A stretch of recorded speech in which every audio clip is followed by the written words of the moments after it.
Hello to all my American Horror Story historians. My name is EJ and we have a new review today. Actually, we have a whole new season to talk about. Yes, American Horror Story NYC is upon us and we are talking about the first 2 episodes. Yes, let's dive into Something's Coming and thank you for your service.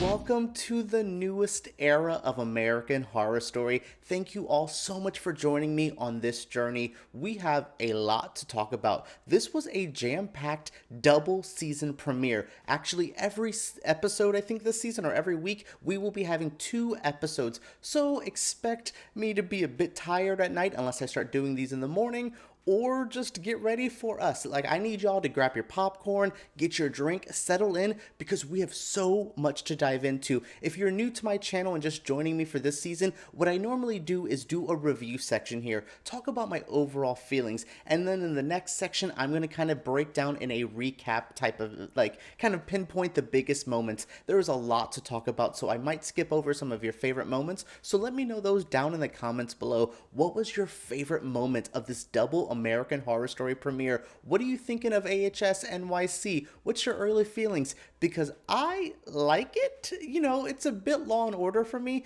Way too much cop drama. I'm not a procedural cop kind of person. I like my Mariska Hargitay and Christopher Maloney's Fine as Hell, but that's like the Law and Order vibe. I don't need to watch Cold Case, NCIS, NBC, all this shit. I don't need the type of cop stuff. So, you know, when we're with big-eared Russell Tovey and Cal Penn and all that whole like douchey cop stuff, I'm not particularly too into it. But once we get like Joe Mantello and Zachary Quinto and the multiple creepy serial killers, I start getting back into the episode. And then we have the weird, what the hell, Billie Lourd is like discovering HIV and AIDS. Like, there's a lot happening here, and I'm just trying to process everything. They're really trying to do something new. This feels very grounded, though I feel like a slight supernatural element kind of looming over us. Like, what is up with Big Daddy? He kind of just comes and goes as he wants. It feels very ghostly. It feels very haunted. Is he a metaphor? Is Big Daddy even real? Like, is he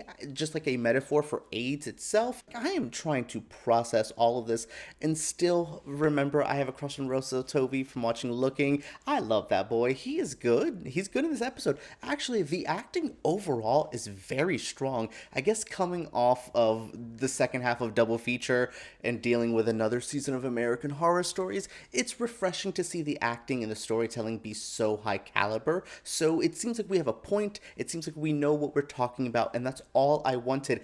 I will also say, I did a video a couple months ago you could check out up here where I say, wow, where the hell is the LGBT representation up in American Horror Story? This is a queer show. Where is our queer stories and our queer characters? Whoa, they double down, they triple down, they quadruple down. This is probably the gayest season yet. In the first 2 episodes, Hotel is no longer the queer season. We definitely have NYC to spice things up. So I definitely appreciate a lot here. I have a lot more positives than negatives. I thought it was, again, a bit basic with the cop stuff. The cinematography wasn't as striking.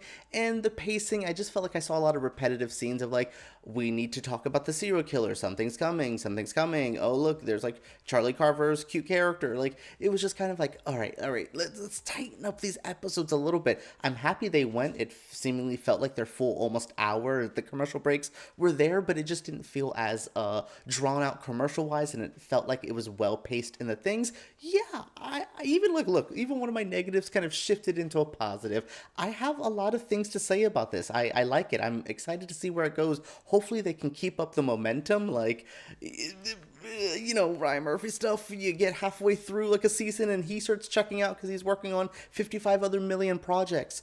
Yeah, I hope this is good. I hope he focused on Dahmer and AHS 11 as his creative forces. I know he's not writing and directing every episode, but I hope Ryan Murphy blessed this season with some good juju, because he still has it. Dahmer is a hell of a series, so I want to see AHS NYC really keep up with it. Like, it's good. It's a good start. Keep up the momentum. All right, enough of this review section. Let's get into the recap. Let's talk about the nitty gritty of what happened in these 2 episodes. The episode begins and we are in 1981. We jump off this episode with a quick murder. There's a little DL pilot who gets killed by Big Daddy, is this big leather-bound man with a mask who's very imposing. We learn to know that his name is Big Daddy later on. He might be the new Bloody Face. He might be the new, rubber man. We'll see where this character goes, what actually happens. But that's where we jump off with. And then we go to an investigation from Russell Tovey's character named Patrick. He is a closeted police officer who is married to a reporter named Gino, who is played by Joe Mantello. And then we have Russell Tovey playing Patrick. Yeah, I like these characters. I like the build-up. I like opening up with a decapitated head. It was a really shocking moment. And it just the shocking moments just kept going on. There was a bit of a dry drama spot in each episode. I kind of say that's the Billie Lourd section of it, where we also see her character quickly in the first episode, where she's a researcher. She's on Fire Island saying, yo, what's up with these deers? We have to kill them all. There's some diseases going on. We need to stop this. We definitely see she's a researcher finding out about a disease affecting the gay community in 1981. You know where this is heading. It's fairly obvious, which, hey, Ryan Murphy's talked about the AIDS epidemic, the AIDS crisis quite often in his career, so seeing it in AHS could be very refreshing. So in this intro, we are already meeting Gino and Patrick. We have our Hannah character, I believe that's Billie Lourd's name, and then we meet Adam and Sully. Sully and Adam are roommates. Adam is played by Charlie Carver. He is cute. He's a twin guy. I saw him recently in the Batman. So Sully goes missing. We see Big Daddy kind of attack him. We also get Adam seeing Big Daddy and kind of going, yo, there is something creepy with that man. So he kind of goes to the cops. The cops do absolutely nothing. That's a big trend that, the ACAB, all cops are bastards in this. I mean, even Russell Tovey, who's one of our main queer characters, bastard he is. So yeah, there is definitely a conversation being had here. I mean, hell, even going to Gino's character, where Gino's just like, bro, what the hell can I do? I'm exhausted by this. We know there's a serial killer, but nobody cares. Nobody wants to speak to us. And then we have Sandra Bernhard's character going, no, you won't even talk about lesbian issues. What the hell is going on? We're seeing how conflicted the gay community is in 1981, which in 2022 ain't shit changed. This shit is still happening. The community is fighting. People are trying to fight the community, and it's tiresome. So this season definitely came at a right time. I can see why they're talking about it. I mean, hell, in the first 20 minutes of this, you got so much info. It's an info overload, and it's quite fun. Honestly, in the best part of the first episode, we are going to a bathhouse. This is where we start seeing Gino and Adam meet up. We also meet up with the character Theo, who took a picture of Big Daddy. Adam is instantly attracted to Theo, but also going, what do you know about Big Daddy? I want to try to find my friend Sully. Can you guys help me? But in all of this bathhouse craziness, in the background, Patti LuPone, Broadway icon, Broadway legend, watch her Rose's Turn. I watch it often. It is my favorite Rose's Turn. But anyways, she is singing Madonna's Fever, you give me fever. Oh, it's hot. It's erotic. It's sexy in a bathhouse. She's giving me Bette Midler circa the 70s when Bette Midler used to play in bathhouses. Genius move. I feel Lady Gaga needs to be at circuit parties, at glory holes performing, because that's the only level we could hit Patti LuPone performing in a bathhouse. So yeah, we're seeing all of our characters here. We're seeing Adam meet Theo. Theo introduces him to his boyfriend Sam, played by Zachary Quinto. A lot of gay guys here. This is feeling a lot like the movie Bros. I mean, other than Bros being a bad movie, this is just cool to see so many queer men, so many gay men in these roles. And we're seeing Zachary Quinto's kind of skeezy character. I mean, he's a photographer who's very gross. He seems to Theo and him are in a relationship, but it seems like they're not connected. I don't know. Quinto's character is disgusting. We see at the end of the second episode, he has a boy locked up, and it seems very BDSM, very for pleasure, but could there be some pain involved? We will find out more about Sam, I believe his name is. He has a lot going on. Quinto's doing a lot. While all this is happening, we're seeing that, oh my god, Leslie Grossman's in this episode. She is Russell Tovey's ex-wife. She shows up in episode 2 to kind of go, I believe Russell Tovey's kind of creepy. Patrick's a weird guy. Can you help me out there? There's a lot. Again, this first episode introduces so many people, and we're not even done yet. as Gino goes on his mission to start finding out things, he goes to Dennis O'Hare's character, never caught his name, but he's this fabulous, like, older gay man who reads him to filth, gives him some information, tells him about what's going on, and you're like, oh my goodness, what is going on here? What's the Dennis O'Hare character? But it's like a red herring for what actually comes with Gino getting kidnapped at the end of this episode. We also get a really weird moment with Russell Tovey in this box of the hanky stuff, and we later see Leslie Grossman's character go, hey, I think there's something creepy with this box, but Gino kind of ignores it. Is Russell Tovey the serial killer? It's pretty. Is he Big Daddy? Like, it seems kind of obvious, very, like, if they're really foreshadowing this hard, this early, y'all did a bad job. But Big Daddy's not the only threat, because we have the creepy killer gay man. Well, we have to talk about him when we talk about episode 2. Hope you're ready for the next episode. Hey. Episode 2 begins very much like Dahmer Season 1. We are seeing a straight-up torture scene. Joe Mantello is, his Gino character is getting tortured by our mysterious, creepy dude, who we also see later on in, like, the doctor's office, getting information that he might have what we are presuming to be AIDS in this series. Yeah, he's being tortured by him. Then he realizes that Gino was a soldier and says, thank you for your service, get up on your way. What is his character? He also is the one who stabbed somebody in the neck at the end of this episode, and which starts another investigation, and it's crazy. It's weird. This second serial killer is someone I am very intrigued by. We're also, like I said, going to the doctor's office right when after the serial killer stuff. Gino gets freed, and he's talking to the cops, but obviously they don't care. His man's just kind of like ignoring him in the police station, and I'm like, yo, screw Patrick. I am zero time for Russell Tovey in the show. I know he's beautiful. Zero time for his character. Piece of poop. Oh my goodness.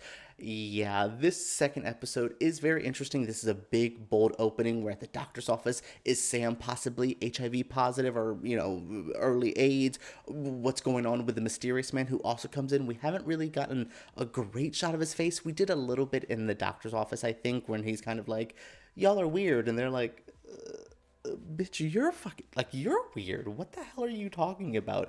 It is so weird. This serial killer man is going to be the most intriguing thing out of every episode, I think. This episode really does show that Adam and Gino seem to be the main characters, with Gino running the newspaper trying to get more people to find out about it, and Adam trying to figure out what the hell's going on with his friend. We see Gino having to hire more people to staff. This is where Sandra Bernhard's character gets hired. She also, at the end of this episode, I'll just get this out of the way, talks to Billie Lourd's character about what's going on with the disease, the sickness, like it's affecting the community, what's going on there, y'all need to help. And I'm like, oh, what's Sandra Bernhard and Billie Lourd, what's they're gonna do? Like, what are they doing? I'm glad to have women in the show. We also meet another woman named Alana, I believe. She runs like a gay bar where a man gets stabbed in the neck. Yeah, I like to see women in the show, but y'all need to have a good point. I want to see where the stories are going, because I just hope they're not just here just to be here. Like, I hope the HIV/AIDS story actually has an oomph to it. It definitely could be very good. So now, like I said, it's definitely Gino and Adam's season, it seems so far,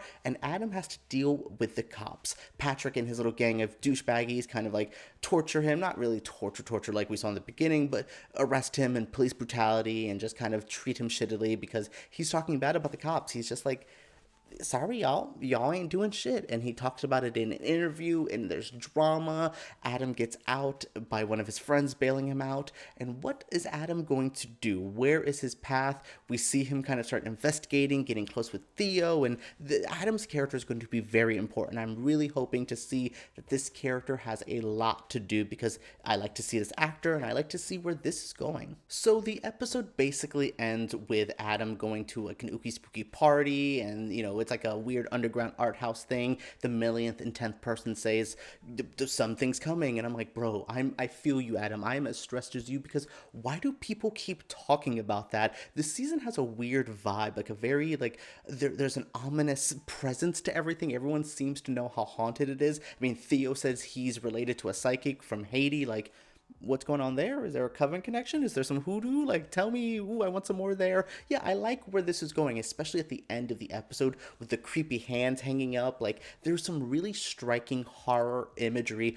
throughout both of these episodes, and I'm very impressed with that. I like what they're trying to do here. I like what they're trying to say. It's a really fun thing. I mean, the Russell Tovey cop stuff isn't my favorite, but I like where they're going with it. I want to see where this all ends up. All right, everyone, that is it for my review of the first 2 episodes of American Horror Story NYC. I'm so happy to be joining all of you for the 11th season of American Horror Story. Oh my goodness, we're here. The season's finally here, and what a damn killer first 2 episodes. What did you think of this review? What do you think of the first 2 episodes of AHS NYC? I want to know all your feelings. Share them down below. What's your favorite moment? Who's your favorite character? And who do you think Big Daddy's going to end up being? Share all your feelings down there. Make sure you guys subscribe to my channel because I make videos like this every single week, except for when I have to take weeks off because life is too crazy. Anyways, but yes, all that aside, give me a thumbs up, have a great time, and I cannot wait to talk about American Horror Story with you.